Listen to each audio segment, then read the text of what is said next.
Hello everyone. So in this video, I'll be helping you to understand how to generate three-phase PWM signals which are 120 degree phase shifted with respect to each other. So three-phase PWM signals which are 120 degree phase shifted with respect to each other.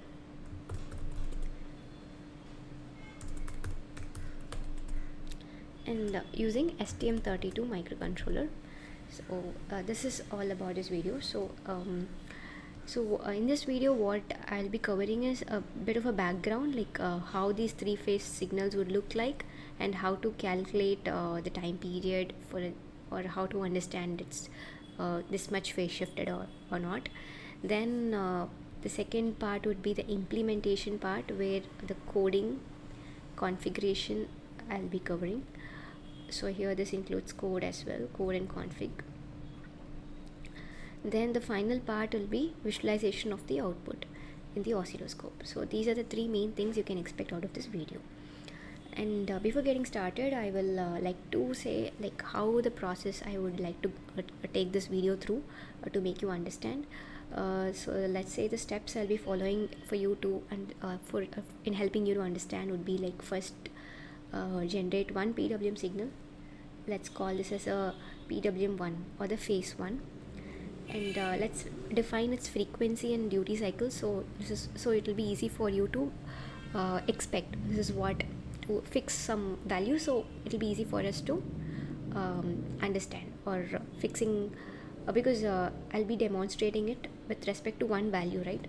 So let's stick to one frequency, let's say 10 kilohertz, and the duty cycle of 50% duty. Okay, so that will be the first thing we will do. Yeah, that will be easily done. I think you all know, if you've watched my previous videos, how to do this much. Second thing is, like, we'll generate the next PWM2 or the phase 2, and again this is going to be the same frequency, because all the three phases should be of same frequency when you are using it for a three-phase motor, like a BLDC motor with three phases. So 10 kilohertz, but only phase shifted. Okay, 50% duty also, same duty, but the only difference is it is a phase shifted signal, like 120 degree phase shifted, 120 degree shifted with respect to PWM1. Okay, then the third step would be generating the final phase, that is a phase 3 or the PWM3, let's call, and again it's going to have 10 kilohertz frequency and 50% duty. There is no change. So step by step, let's generate it and then visualize it in the oscilloscope also. Again 120 degree phase shifted with respect to PWM2. But one beauty in this is that although we are going to generate one PWM signal, PWM1, and shift the second one with respect to PWM1 120 degree, and with respect to PWM2 we are going to shift PWM3 120 degree, the final result will be like the PWM3 will also be 120 degrees shifted with respect to PWM1.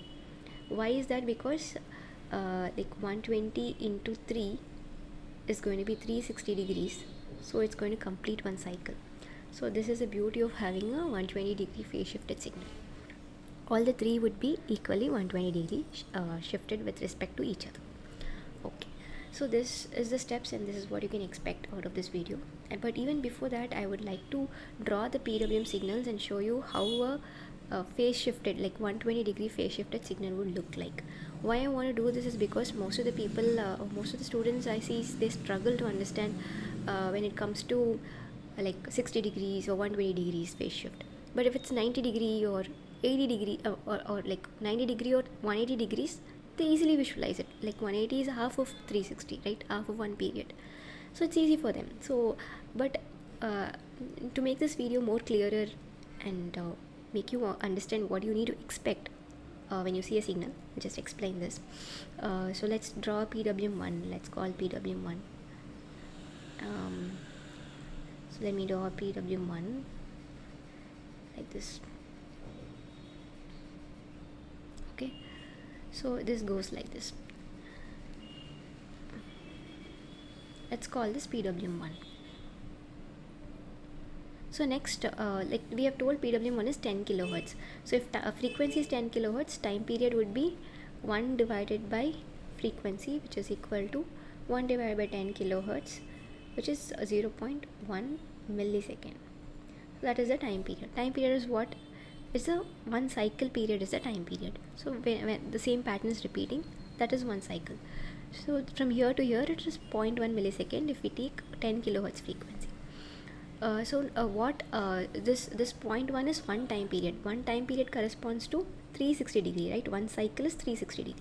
So how much time period we should shift it so that we will have 120 degree phase shift? It's a normal cross multiplication. We can get the time period. So time required for 120 degree phase shift is 0.1 millisecond divided by 360 degree into 120. So this gives us 0.1 millisecond divided by 3. So 0.1 millisecond divided by 3 is 0.033 millisecond. Just goes like that. So this much time I need to shift this 10 kilohertz signal so that I will have a signal that is 120 degree phase shifted. So this number, this time period will vary for different frequencies. So whichever frequency you're using, you should be expecting accordingly for that particular frequency. So how much? 0.033 millisecond. So at this until this point we know it is 0.1 millisecond. Correct? This whole thing we know it is 0.1 millisecond. So the half of this will be 0.05 millisecond. 0.03 would be what? 0.02 will be half of 0.02 will be here. 0.03 will be somewhere here. I think little bit of after 0.025, right? Somewhere here, let's expect. And this much if it is shifted, that means it is shifted by 120 degree. So let's draw a shifted signal. We draw it here.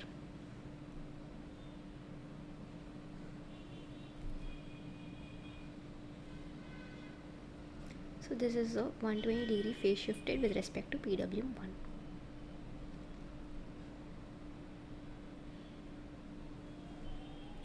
Okay, let's call this PWM2. This is what you need to expect or look into the time period and check, okay, for looking for 120 degree shift. And let me draw the PWM3 also. Again, PWM3, if we shift with respect to PWM2, we will have another 0.03 millisecond shift. So to have 0.03, and this point to this point would be 0.05 millisecond.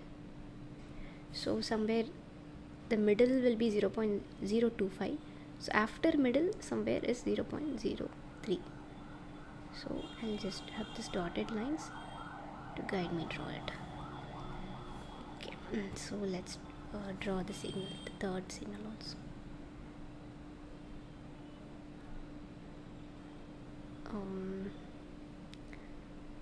I think I'm fine. Yeah.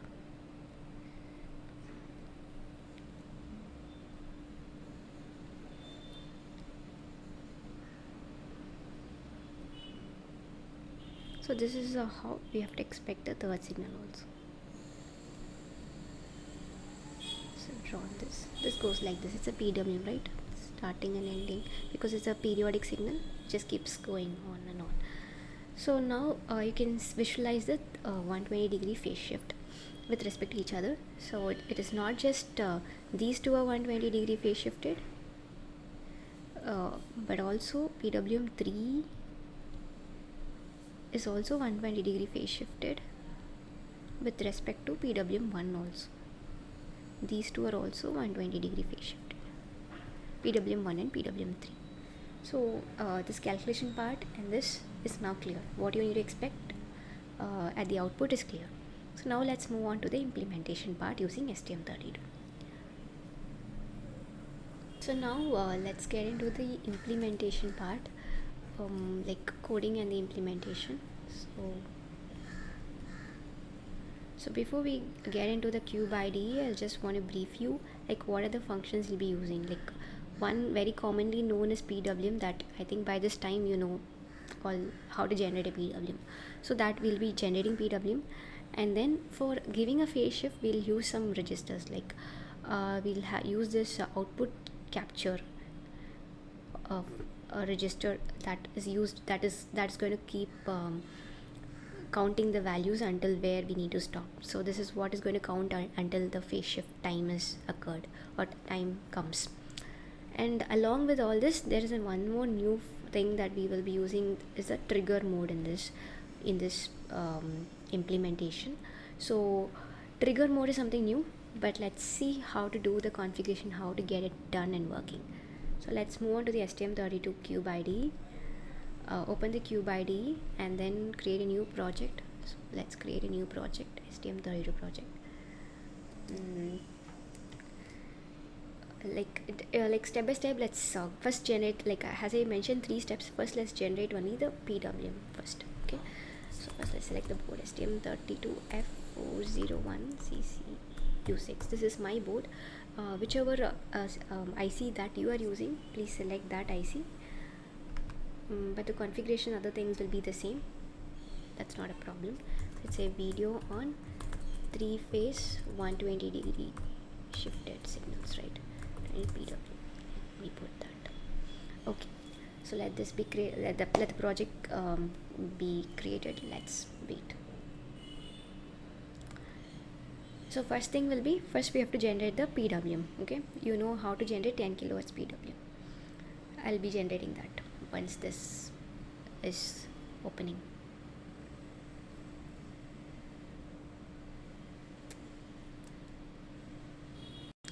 Okay, so now this is the config file. So first let's go to the clock and check, like it's 16 megahertz. I will like to keep it 24 megahertz because it is multiple of 12, no? So to make a 120 degree shift, it will be easy for me. You can keep any clock, but you know the calculations, as long as that is there with you, you can manage, no problem. So here in timer 1, now my first step is to generate a 10 kilohertz PWM, that's all. So I'll go and make PWM generation channel 1. I've said that. Now I got pin number A8, PA8 to be configured with a PWM of timer 1 channel 1. So to make it 10 kilohertz, I will have a prescaler of 2. So 24 by 2 will be 12.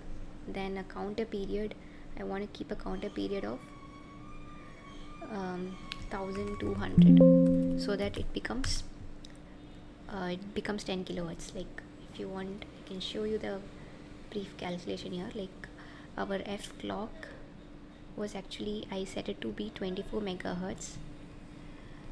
So our effective clock frequency would be 24 by 2, that is the prescaler is there, no, right? So that makes it 12 megahertz.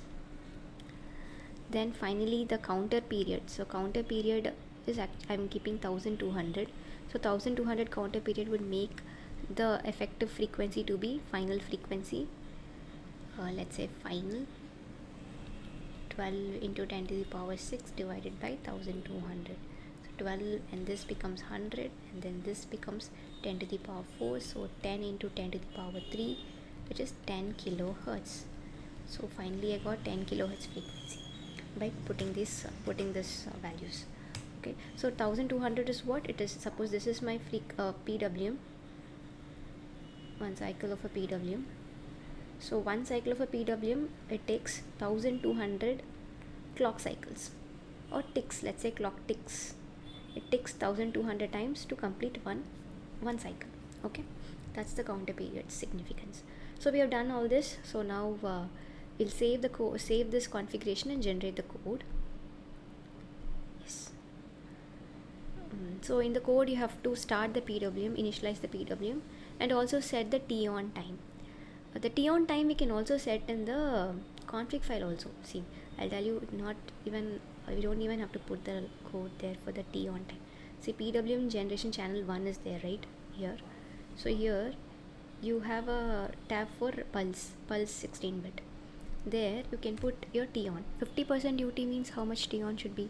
Counter period is 1200. So half of that should be your T on to make 50% UT. So 600 is T on.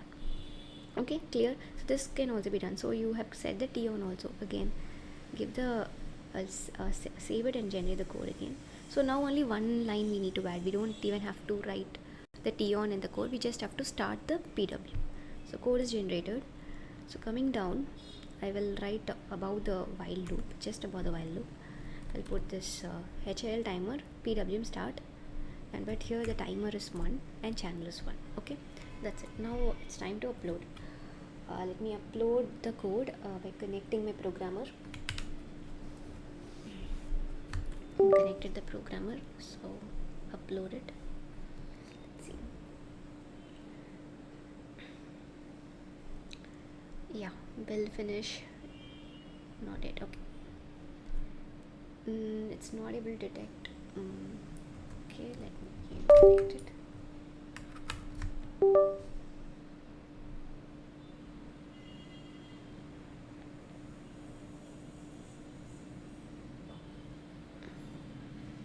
Waiting for debugger. Yeah, download verified successfully and it is done. Okay, so now let's see the 10 kilowatts PWM. You can see my setup here and the output on the oscilloscope. Here you see the time scale. It says 50 micro, right? 50 microsecond. So each box corresponds to 50 microsecond.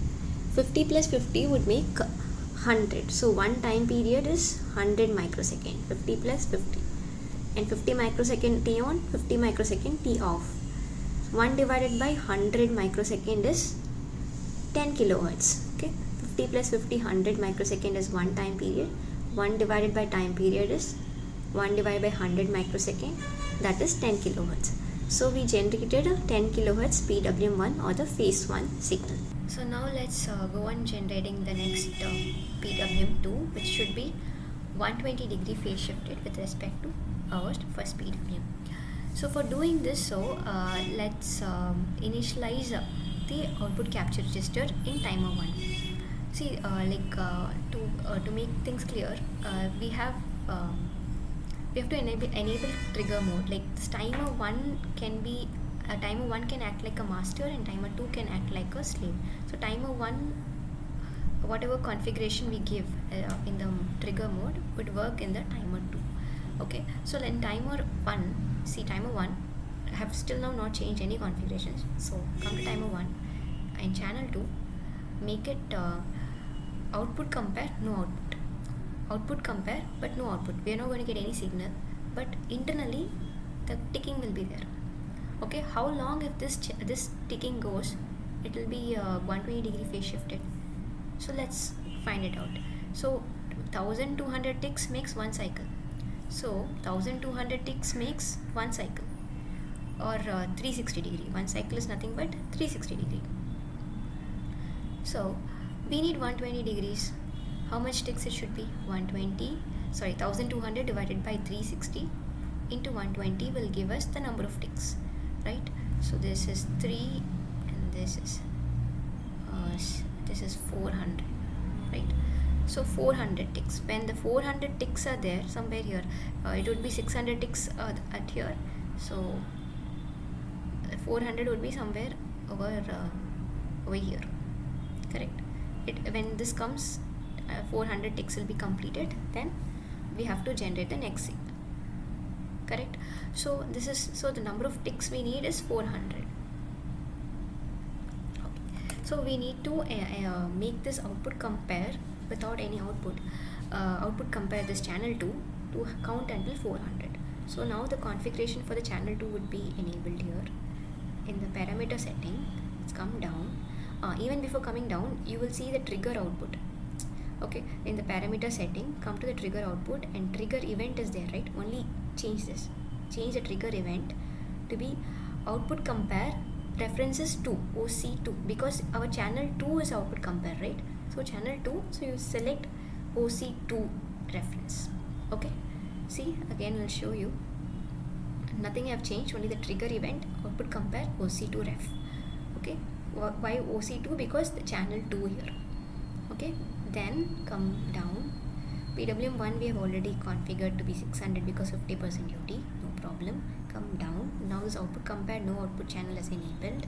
Here the mode, select the mode to active level on high, active level on match. Whenever this matches, become high. So how much it needs to count? We just now calculated, it's 400. Okay, that's all. So that's all we will do for timer 1. Now let's go and generate the phase shifted PWM in timer 2. We cannot generate the phase shifted signal in the same timer. We need to go for the second timer or use the next timer. For timer 1 to act as a master, we can use only timer 2. Timer 2 will act as a slave for the master timer 1. So here in timer 2, go and select the slave mode to be trigger mode, trigger source to be ITR 0 because it's timer 0. ITR 0 means it's timer 1's trigger, and delete the clock source.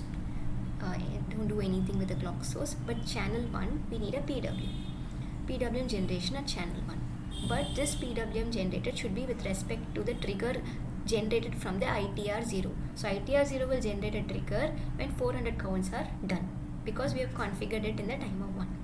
Timer 1 channel 2 as output compare, right? So that's all I have done.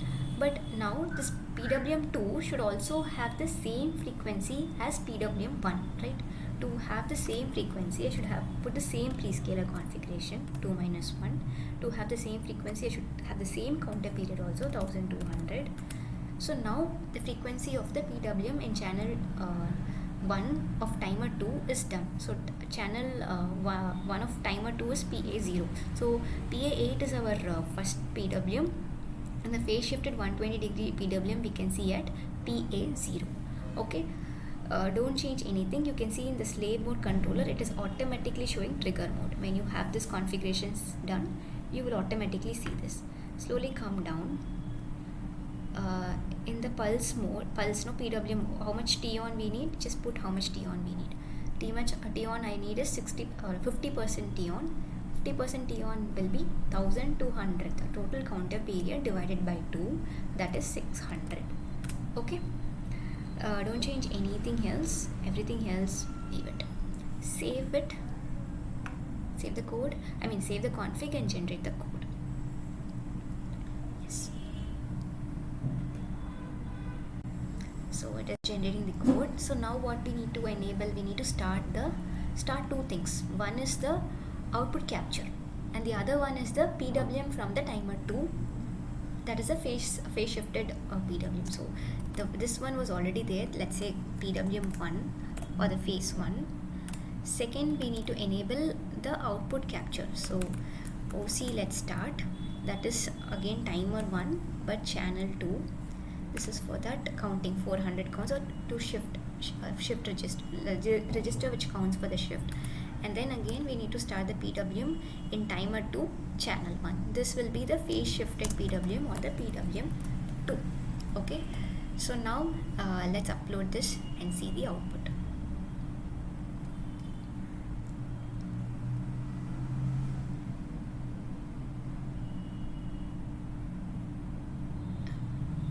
The code is uploaded and the output is there on the screen. Let's see. Here, pin number A8 is connected to the oscilloscope blue color channel.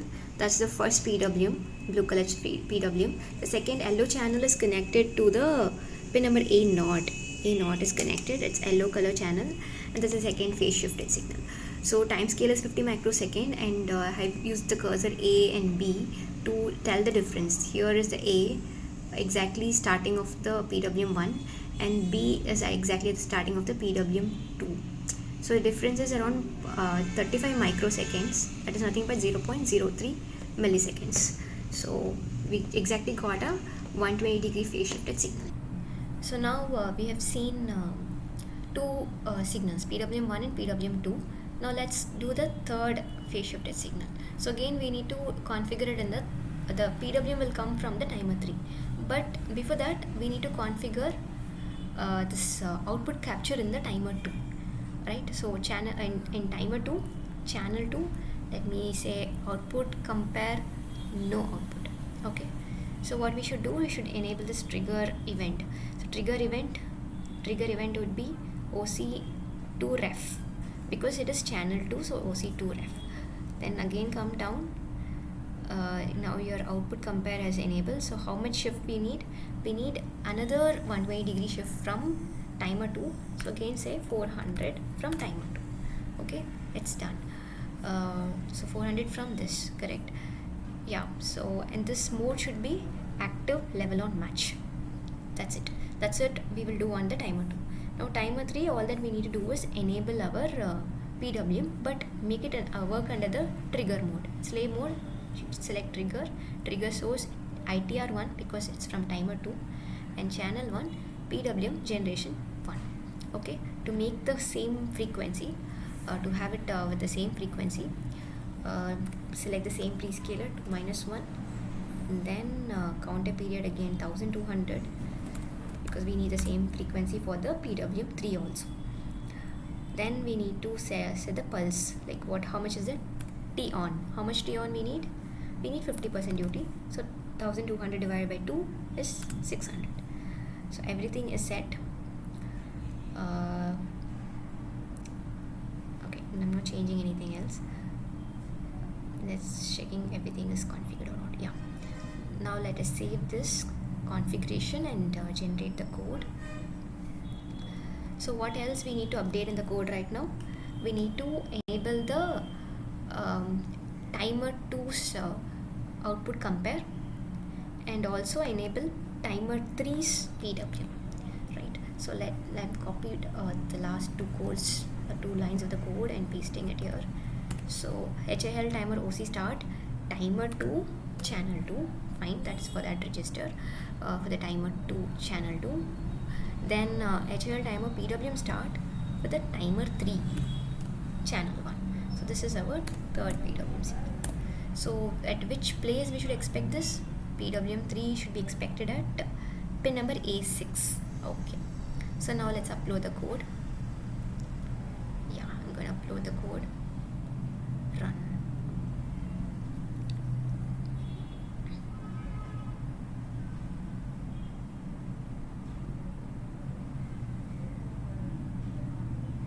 Yeah, code is uploaded successfully. So these are the existing signals. Now let us take this blue color signal that is connected in A8 and connect to A6. Okay, A6, connect to A6. Yeah. So now the blue color signal I've shifted to A6. So let's see whether this is shifted 120 degree from the yellow color signal or not. Put it on top. So this is the third. Blue color is now the third signal, and yellow color is the second signal. This is a PWM2 and this is a PWM3. So you can clearly see there is a shift, right? You can clearly see from yellow to blue there is 120 degree shift. Okay, I can only show you 2 signals at a time because of the dual scope, but I can show you here A6 is connected and A0 is connected. So A0 is the one at the top and A6 is here. So these two are 120 degree shift. One we can change and see. Like let's keep A6 connected. Instead of A0 we connect to A8.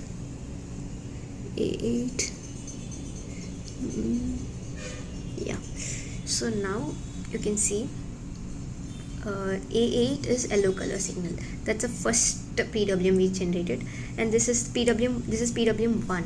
Yellow is now PWM1, and this one blue is PWM3. So these two should be having again 160 degree shift only. 120 degree shift only. Like with this blue will be 120 degree shifted with respect to yellow. So if I bring yellow down, you can see that 120 degree shift. See, exactly 120 degree shift. But if you keep with respect to yellow and check, it will be 2 times. This is also 120 degree shift all, but the reverse 120 degree. That's it. Okay, let's see this.